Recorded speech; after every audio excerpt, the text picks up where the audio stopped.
আমি এখন এখানে হোটেলে এসেছিলাম লাঞ্চ টাঞ্চ করে, এখন যাচ্ছি এমজি মার্গ। তো একাই যাচ্ছি, এই জন্য একটা রিজার্ভ গাড়ি শেয়ারিং ট্যাক্সিটা নিয়েছি, তো ওখান থেকে যাবো। রোপওয়েটা দেখি যদি খোলা পায়, রোপওয়েটাতে যাওয়ার খুব ইচ্ছা আছে। ট্যাক্সিতে তো উঠে পড়লাম। আমাকে বলেছিল কি এখান থেকে ম্যাল মাত্র 10 মিনিট গাড়িতে হয়তো লাগবে, হেঁটে নাকি 10 মিনিট, গাড়িতে তো আরও কমই লাগার কথা। তো উঠে ও লোক তোলা শুরু করে দিয়েছে, তারপর দেখেছো লোক তুললো পেছনে, তারপর ওদেরকে নামালো, তারপর আমাকে গিয়ে এমজি মার্গে নামালো। কত লেটও হয়ে গেল আমার, এই করে করে আমার রোপওয়েটাই যাওয়া হলো না, মাথাটা জাস্ট গরম হয়ে গেল। চলে এসেছি ম্যালে।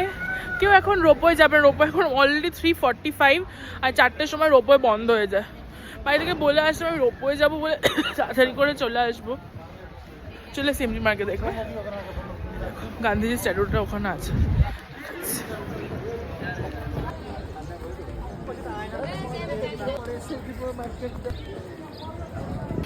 দাঁড়াও, গাড়িতে করে এসে একটু হাঁপিয়ে গেছি, একটু বসে নিই, তারপর আবার ফটো ভিডিও তুলব।